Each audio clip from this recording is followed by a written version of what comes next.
Viral di media sosial, pasangan selingkuh di Tuban digerebek, didenda ratusan saksemen, bukan jerat hukum pidana. Sebuah video amatir viral di media sosial memperlihatkan penggerebekan terhadap pasangan yang tidak sah di Kabupaten Tuban, Jawa Timur. Namun alih-alih diproses secara hukum, kasus ini justru berakhir dengan denda ratusan saksemen.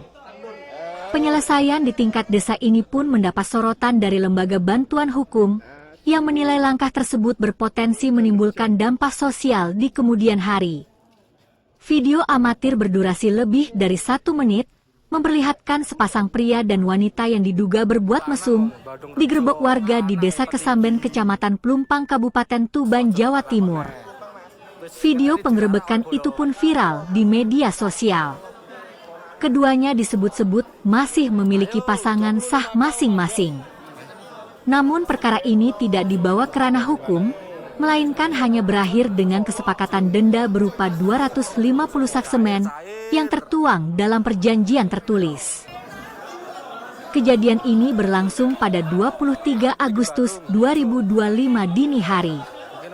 Diketahui laki-laki dalam video yang tertangkap tersebut diduga adalah anak seorang kepala desa di wilayah Kecamatan Plumpang, sedangkan yang perempuan memiliki suami yang sedang jadi TKI di Malaysia. Namun anehnya pemerintah desa setempat hingga kini memilih diam dan enggan memberi keterangan kepada awak media terkait alasan penyelesaian kasus dengan cara tersebut.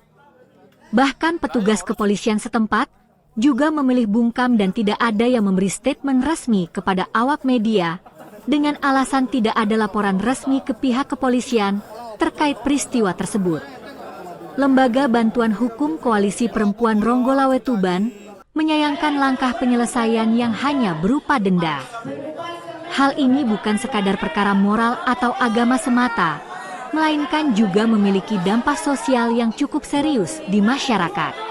Dengan adanya perkara tersebut, seharusnya pemerintah bisa lebih terbuka untuk melaksanakan peraturan perundang-undangan maupun melaksanakan perda yang telah dibuat.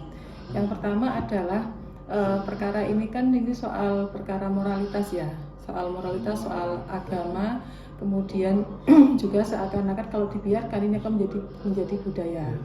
Nah, dampaknya apa? Dampak yang pertama soal sosial. Sosial akan menganggap bahwa ketika ada kejadian ini, itu tidak ada sanksi hukumnya apa-apa gitu. Nah, langkah yang bisa dilakukan adalah yang pertama, memang dalam KUHP yang sudah direvisi ini pasal 411 itu yang bisa melaporkan itu kalau suami istri ya, yang bisa melaporkan. Kalau suami berarti istrinya, kalau istri berarti suaminya. Tetapi kalau istri dan suami tidak mau melaporkan, apakah warga setempat itu bisa melaporkan? Seharusnya bisa saja begitu. Bisa membuat dumas, kemudian pihak kepolisian juga bisa melakukan investigasi supaya dampak-dampak yang saya sampaikan tadi itu tidak akan terjadi begitu. Tetapi kalau kita lihat itu kan cara penyelesaiannya malah didenda kan dengan semen berapa ratus itu kalau kami melihat malah seakan-akan ini dimanfaatkan oleh pihak-pihak tertentu ya dengan adanya perkara ini, tetapi mereka abai terhadap jeratan hukum yang semestinya ini harus mereka lakukan begitu. Kasus penggerebekan pasangan yang tidak sah di Tuban ini kini menjadi sorotan publik. Selain memunculkan pertanyaan soal komitmen penegakan hukum, kasus ini juga menimbulkan perdebatan, apakah penyelesaian perkara moral hanya cukup dilakukan di tingkat desa atau tetap harus dibawa ke jalur hukum resmi, demi menjaga kepastian dan keadilan di masyarakat. Dari Tuban, Jawa Timur, Riko Oktavian, iNews Tuban ID melaporkan.